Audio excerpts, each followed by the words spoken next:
Good afternoon বন্ধুরা, চলে এসেছি আজকে আবার একটা নতুন ভিডিওতে।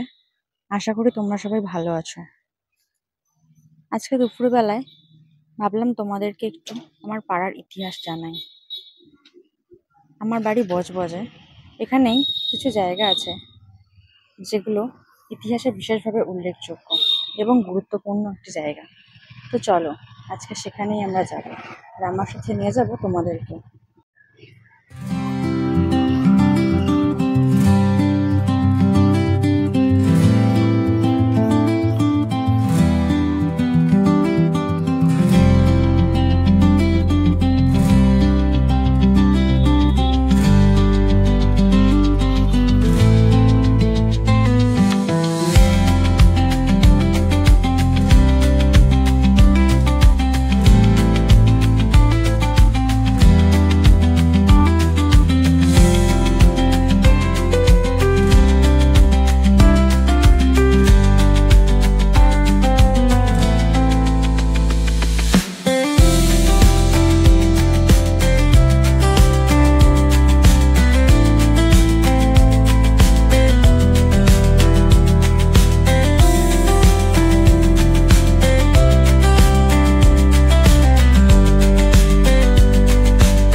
আমরা এখন দাঁড়িয়ে আছি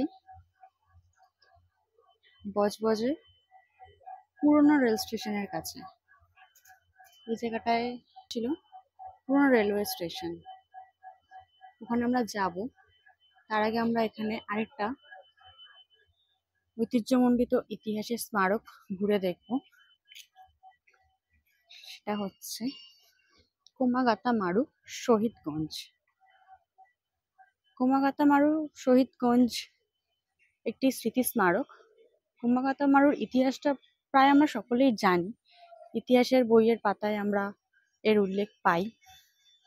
তো আজকে আমি সেই স্মৃতিসৌধটাই ঘুরে দেখাবো তোমাদেরকে। সময়টা 1914 সাল। সেই সময় ভারতবর্ষে ইংরেজ শাসন চলছে এবং বহু ভারতীয়ই পৃথিবীর নানা প্রান্তে বিভিন্ন দেশে মাইগ্রেটের জন্য চলে যাচ্ছে। এমনই সময় 1914 সালের মে মাসে সর্দার গুরদিত সিং এর নেতৃত্বে একটি জাহাজে করে প্রায় 376 জন ভারতীয় পাড়ি দেয় কানাডার উদ্দেশ্যে। কিন্তু কানাডা সরকার মাত্র 24 জন ভারতীয়কে গ্রহণ করেছিলেন এবং বাকি 352 জন ভারতীয়কে আবার ভারতেই ফিরিয়ে দেওয়া হয়। 1914 সালের 23শে জুলাই HMCS জাহাজটিকে কানাডার জলসীমা থেকে বের করে দেয়। 26শে সেপ্টেম্বর জাহাজটি ফিরে আসে এবং নোঙর করে বজবজে, এবং সেই সময় ঘটে সেই মর্মভেদী ঘটনা। সর্দার গুরদিত সিং ছিলেন তৎকালীন ব্রিটিশ বিরোধী গদর পার্টির সমর্থক, আর সেই কারণেই জাহাজটি বজবজে নোঙর করা মাত্রই ইংরেজদের রোষানলে পড়ে এবং এই অসম যুদ্ধে প্রাণ হারায় প্রায় 20 জন ভারতীয়। এবং পরবর্তীতে 1952 সালে জওহরলাল নেহেরু সেই 20 জন শহীদদের স্মরণে তৈরি করেন এই স্মৃতিসৌধ। এবং যে জাহাজটির কথা এখানে বলা হচ্ছে তার নাম ছিল কোমাগাতা মারু। জাহাজটি একটি জাপানিজ জাহাজ। এই কোমাগাতা মারু জাহাজের নামকরণে স্মৃতিসৌধের নামকরণ করা হয় কোমাগাতা মারু শহীদ। পরবর্তীতে এই কোমাগাতা মারু ঘটনা ভিত্তিক একটি চলচ্চিত্র তৈরি হয়েছিল, নাম জীবন সংগ্রাম। আপনারা চাইলে উইকিপিডিয়া করে নিতে পারেন।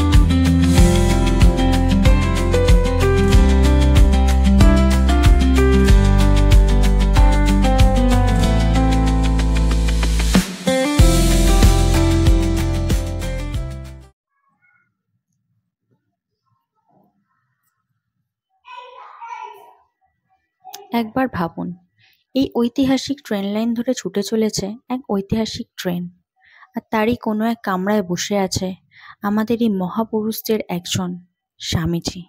হ্যাঁ, ঠিকই শুনেছেন, স্বামী বিবেকানন্দ। 1897 সালে 19 ফেব্রুয়ারি স্বামীজি শিকাগো থেকে ফেরার পরে এই কোমাগাতা মারু বজবজ স্টেশন থেকেই কলকাতার উদ্দেশ্যে যাত্রা করেছিলেন। আজও এই স্টেশনটি সেই সব পুরনো ঐতিহাসিক ঐতিহ্য বুকে আগলে দাঁড়িয়ে রয়েছে নির্জনতায়, একদম একা। আজ আমি সেই স্টেশনটিতেই এসেছি আপনাদের ঘুরে দেখাবো বলে। স্টেশনটি একদম নির্জনতায়, নিরিবিলিতে একাই দাঁড়িয়ে রয়েছে, বুকে নিয়ে সেই সব সমৃদ্ধশালী ইতিহাসকে আঁকড়ে ধরে।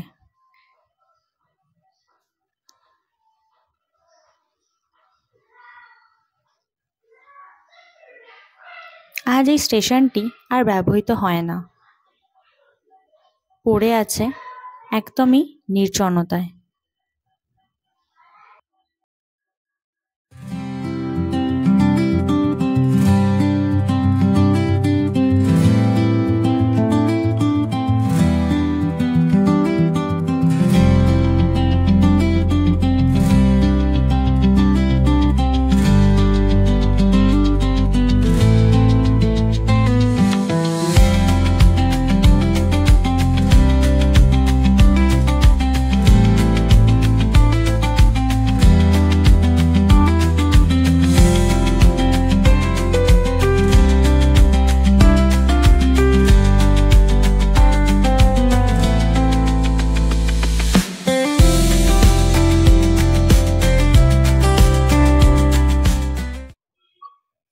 চলুন এবার আপনাদের নিয়ে যাব আরেকটি ইতিহাস সমৃদ্ধ ঐতিহ্যবাহী তীর্থক্ষেত্র, আমাদের সবার প্রিয় এবং পরিচিত বজবজ কালীবাড়ি।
হচ্ছে আমাদের খুকি মায়ের মন্দির, যেটা বজবজ কালীবাড়ি নামে পরিচিত।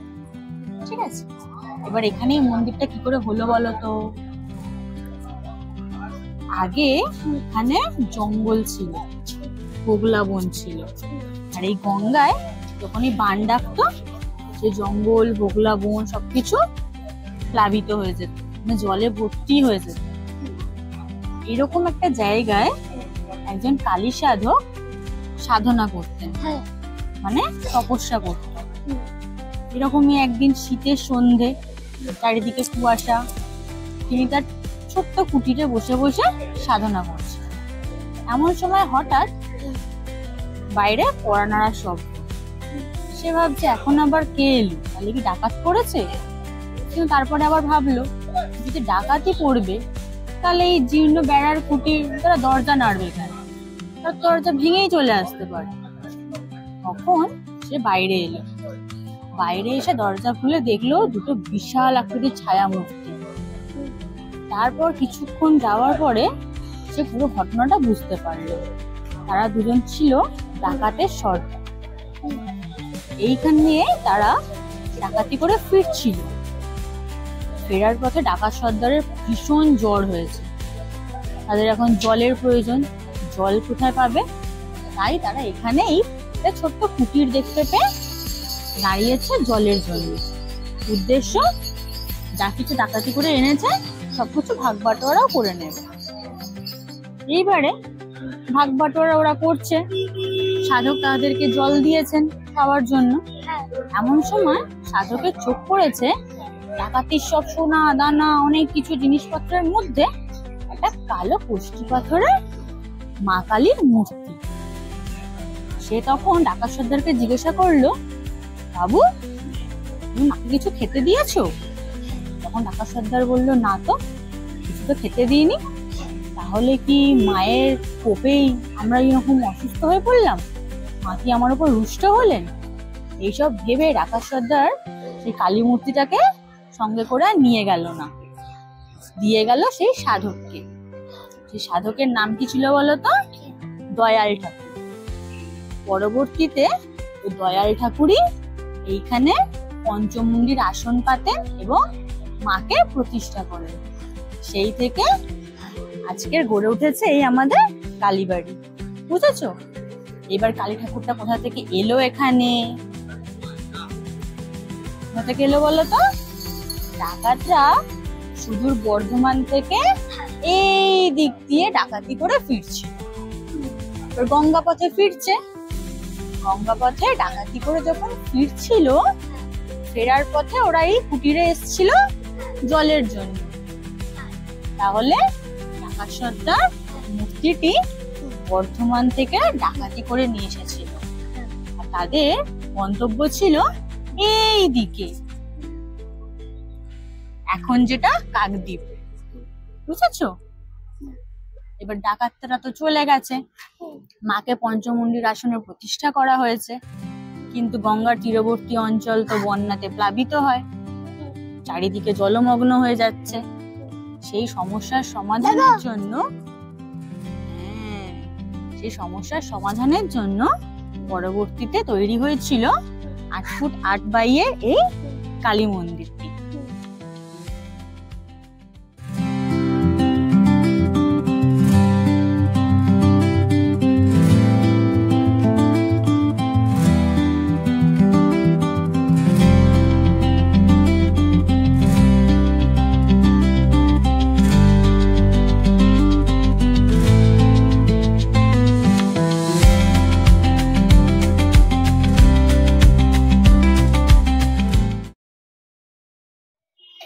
বজবজ জেটিঘাট থেকেই দেখা যায় দূরে আরেকটি জেটিঘাট রয়েছে। আমার ধারণা সম্ভবত কোমাগাতা মারু জাহাজটি এইখানেই নোঙর করেছিল। এটি সম্পূর্ণ আমার ধারণা।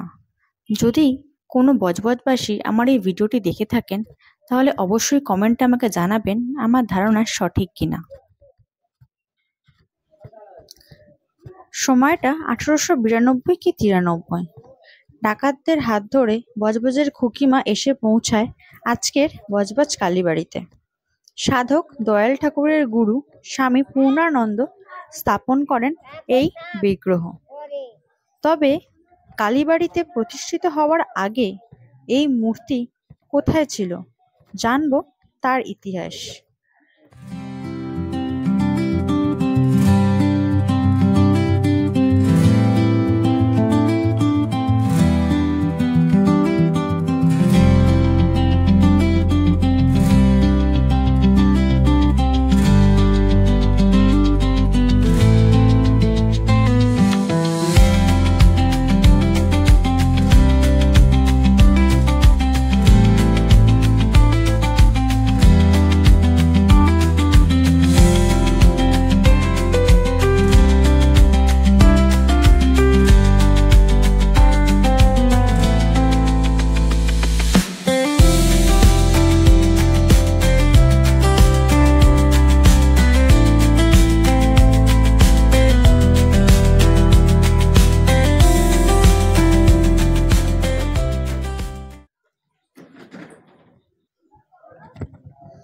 এই হচ্ছে আমাদের বজবজ কালীবাড়ির খুকিমা। যারা মায়ের বিগ্রহ দেখেছেন তারা জানেন, আর যারা দেখেননি তারাও আমার ভিডিওতে একটু ভালোভাবে দেখার চেষ্টা করুন। এই মূর্তিটি কিন্তু একটু অন্যরকম। মায়ের পায়ের তলায় শিব ঠাকুর কিন্তু নেই। তার কারণ জানতে হলে এবং মায়ের ইতিহাস জানতে হলে আমাদেরকে পিছিয়ে যেতে হবে কয়েক দশক। সময়টা 1772। বর্ধমানের চাঁপা গ্রামে জন্মগ্রহণ করেছিলেন ঐতিহাসিক শাক্ত কবি, গায়ক এবং সাধক কমলাকান্ত, যার নাম হয়তো আমরা অনেকেই ইতিহাসের পাতায় পড়েছি বা গল্প শুনেছি। কমলাকান্ত কিশোর বয়সেই তার বাবাকে হারান এবং তার এই শূন্যস্থান পূরণ করেন আধ্যাত্মিকতার মাধ্যমে। কিশোর বয়সেই বিশালাক্ষী মন্দিরে পঞ্চমুণ্ডির আসনে তিনি সিদ্ধিলাভ করেছিলেন। এরপর কমলাকান্তের এই সাধনার কথা ছড়িয়ে পড়ে দিকে দিকে। বর্ধমানের রাজা তৈজসচন্দ্রের কানেও পৌঁছায় কমলাকান্তের এই আধ্যাত্মিকতার কথা এবং তিনি তাকে ডেকে পাঠান তার দরবারে। কমলাকান্তের আধ্যাত্মিকতায় মুগ্ধ হয়ে তিনি দীক্ষা নেন এবং তার রাজবাড়ির কাছেই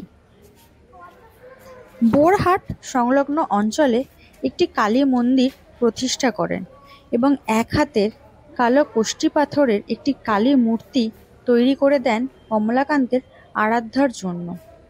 এই মূর্তি সমস্ত মূর্তির থেকে আলাদা, তার কারণ এই মূর্তির পায়ের তলায় শিব ঠাকুর অদৃশ্য। শিব ঠাকুরকে দেখা যায় না। কথিত আছে কমলাকান্ত শায়িত অবস্থায় বুকের উপরে মাকে বসিয়ে আরাধনা করতেন।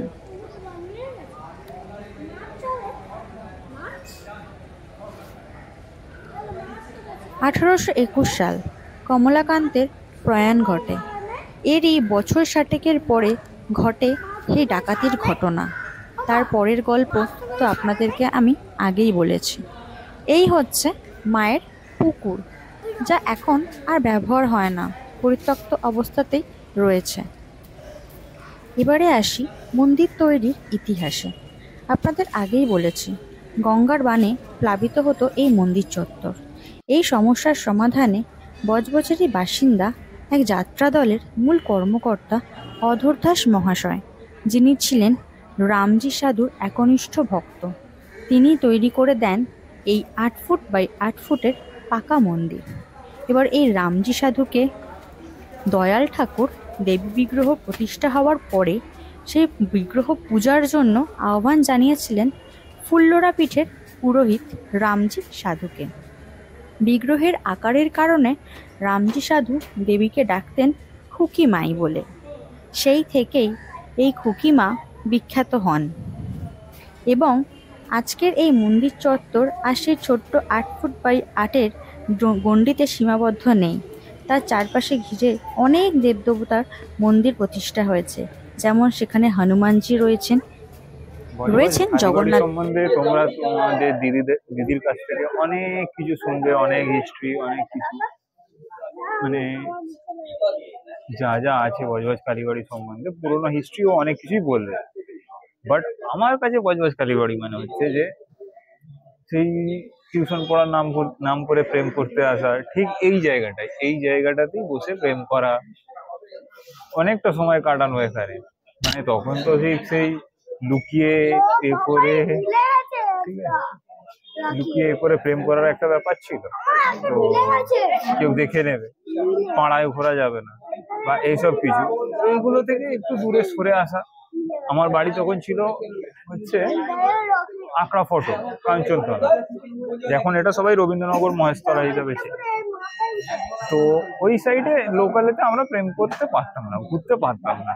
তো সেইখান থেকে একটু দূরে সরে আসার জন্য এই বজবজ কালীবাড়িতে আসা। তারপরে এখন বজবজে বাড়ি করে থাকা। তো সেই সব কারণে ব্যাপারটা হচ্ছে যে থাকার কারণেই এখানে এবার এই সব জায়গাগুলোর হিস্ট্রি সম্বন্ধে জানতে পারি। আমি যখন আগে যেখানে থাকতাম সেখানে কোনো এরকম পৌরাণিক কিছু ছিল না। বাড়ির সামনে থেকে তখন ছিল মেটিয়াপুর, তখন সব ওই মুসলিম নবাবদের কিছু একটা ছিল হয়তো, সে আমি অতটা নোটিস করিনি, অতটা যাওয়ার প্রয়োজন মনে করিনি। বাট এখানে আসার পর দেখছি যে এখানে কিছু ঐতিহ্যবাহী জিনিসগুলো রয়েছে, যেমন ওই স্টেশনটার কথা তোমাদের দিদি দেখিয়েছে। তারপরে তোমার ওই আমাদের এই যে জায়গাটা কামাগাতা মারু, শহীদ মিনার, এই জায়গাটার একটা হিস্ট্রি আছে। তারপরে এই মন্দিরের একটা হিস্ট্রি আছে। এইসব হিস্ট্রি গুলো আমার প্রথমে জানা ছিল না। তারপরে আস্তে আস্তে এখানে যখন থেকে থাকা শুরু করলাম, লোক মুখে শোনা শুরু করলাম যে এই এই ব্যাপার, তখন থেকে এই জিনিসগুলো জানা। আর চ্যানেল তো আছেই, চ্যানেল তো আছে, সেই কারণে চলো এটাকে রেকর্ড করি, সবাইকে জানাই যে জায়গাটা সম্বন্ধে, এটাই আর কি। কেমন লাগছে বাবাই ঘুরতে? হ্যাঁ, কতটা ভালো? কি কি দেখেছো আজকে সারাদিন, কি কি দেখলে? আর ক্যামেরার দিকে তাকিয়ে বলো, ক্যামেরার দিকে তাকিয়ে বলতো।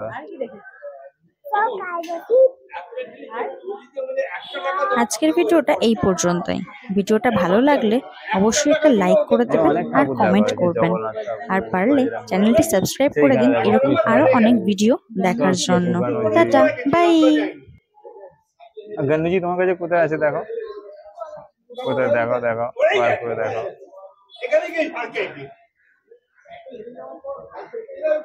তোমার